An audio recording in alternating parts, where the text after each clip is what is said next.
Hello everyone, I'm Bruffy1322 and in this video I'm going to be showing the fastest fully upgraded vans around a circuit and the best vans to use for races. For the full story about what I did, check the annotation on the screen or the link in the description for the intro video, but otherwise, let's get straight into it. So in last place for the vans is unfortunately the taco van. It is big, it is very heavy, and it's very slow as well. A 1 minute 49.7, it's one of the slower vehicles in the entire game for racing. However, just ahead of it in 13th place is the Surfer, which is definitely the slowest fully upgradable vehicle in the game. It only gets a lap time that's 0.2 of a second quicker than the taco van, and the taco van can't be upgraded, whereas that is a fully upgraded Surfer. So yeah, that really is the worst fully upgradable car in the entire game. So in 12th place is the Boxville. The Boxville gets a lap time of 1 minute 48.6, which is just ahead of what we've seen, and all of the vans around this section kind of get that same sort of lap time. You know, it's in the 1 minute 40 area. You can't upgrade any of these vans. They are very, very slow. It would be interesting to have a race between all of these, but they're not on the pace of even sort of the top 8 or 9 vans in the class. So 11th there for the Journey, and in 10th just ahead of it is the Camper, which is basically the best of the worst vans really. With a 1 minute 45.7, it kind of rounds out that area of the vans where they are big and very, very slow. We do start getting a little bit quicker lap times from this point on. Now, just to let you know that most of the vans in the class can't actually be upgraded. They can't be stored in your garages. They can only be used in a race from the lobby screen beforehand. So the same is for the Rumpo here in 9th place, but there is a bit of a jump in lap time here. So the Rumpo gets a 1 minute 29.4. We've taken a big chunk of time there off what we've seen from the Camper, and the top 9 vans really are reasonably close, you know, for a class like this. They're not too bad, especially considering that the Rumpo and everything up until 5th place aren't actually upgraded either, so you can't upgrade them. They are only from the lobby screen before a race. Same for the Burrito in 8th place. So these vans that we're seeing now from 9th basically to 6th do quite well to get the lap times that they do. You know, 1 minute 28.9 isn't too bad, especially considering that isn't even upgraded. That's completely stock. So, you know, there's nothing that you can do to see what lap times they would get upgraded because you just can't upgrade them. But it's interesting to note that even when they are stock, they are getting lap times that aren't too far off the cars that we'll see in the top 5. So the Pony is in 7th, and whilst a lot of the vans have a very similar style to them, you know, they're big, they're bulky, they're quite slow, the Pony has a lot of traction in the corners, and that's where it's got a lot of strength. So on tracks with very, very tight sections, the Pony would do very well.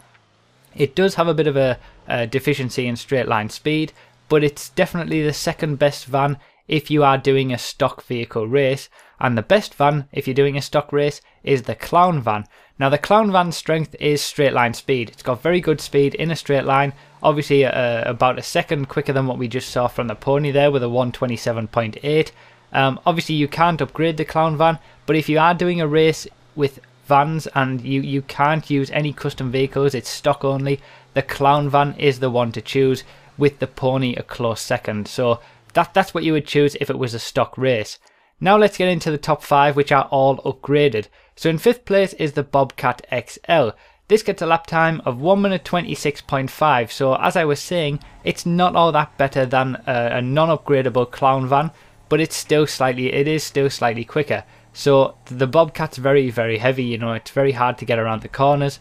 It's just a slow vehicle like most of the vans, but you can really feel the difficulty in the steering with it. Having said that, it does get a better lap time than most of the stock vans that we've seen. So in 4th place is the Minivan. The Minivan has reasonably good traction, you know, it's not too bad. With a 1 minute 24.8, we've taken a good chunk of lap time off what we just saw from the Bobcat there, and this is starting to get into the more serious vans. You know, these are the ones that if you are doing serious van races and you can have custom vehicles, these are the vans that you can use. So a 1 minute 24.8 for the Minivan, and just ahead of it in 3rd place is the Paradise. The Paradise obviously was a DLC vehicle. It was one of the first DLC vehicles that we got. You can store it in your garage, you can upgrade it, the engine, the turbo, all that stuff, and it does get a reasonably good lap time for the class. A 1 minute 23.6, a significant chunk taken out of the minivan there. And yeah, it's not too bad, you know. It's probably one of the better all-round vans. It's got reasonably good straight line speed, reasonably good traction and handling in the corners. It doesn't feel too bad at all, really. It would remain to be seen sort of how the Parodies would fare against some of the vehicles that we can't upgrade. But as it stands, it's a reasonable option for the vans class and van racers. In second place, just ahead of it, is the Yuga. Now the Yuga is quite small, sort of a little bit smaller than all the other vans really, which might be a little bit of an advantage. It's again very similar to the Parodies in that it's got good speed in a straight line, and it's got reasonably good traction and cornering capabilities as well. Very similar between those two, and they get very similar lap times as well, with the Yuga being sort of half a second ahead with a 1 minute 23.0. So, you know, it is a shame that we only get sort of, well, really technically 6 different vans that you can actually store and upgrade, but really it's only the top 5 because the Surfer just doesn't count.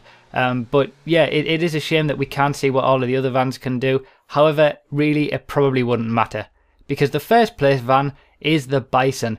Now obviously it's more of a truck than a van really, but it is classed as a van in GTA. It's in the vans class. You can race it in van races when you have the customs turned on, and it demolishes everything else. You know, a 1 minute 20.3, it's 3 seconds quicker than the next best. I don't even think, even if you could upgrade a clown van and store it and race that, I don't even think that would be able to beat it, to be honest, because the Bison is just far and away better than every other vehicle in this class. It's got better straight line speed, better cornering capabilities, it's much stronger as well. It's just the best all-round vehicle for the vans class, and if you are doing serious custom van races, you need one of these because it will do you well.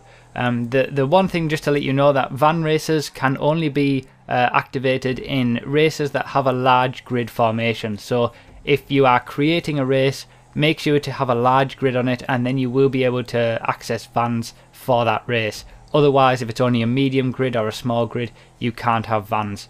So that's where you get vans, that's why you can do van races. Again, it is a shame that we can't actually store more vans and upgrade them and see how all of them would do fully upgraded. But it turns out that really, I don't think it would make a difference. The Bison would demolish everything anyway. So yeah, that's a huge gap there from the second place to the first place. Let me know what you think. Does the Bison even deserve to be in the vans class? It would certainly make it a lot closer at the top if it wasn't. Let me know what you think down below. Obviously leave a like if you enjoyed, and feel free to go and check out previous episodes. They will be all linked in the description, and obviously subscribe for future episodes as well. Thanks a lot for watching everyone. I really do appreciate your support as always, and I'll see you next time.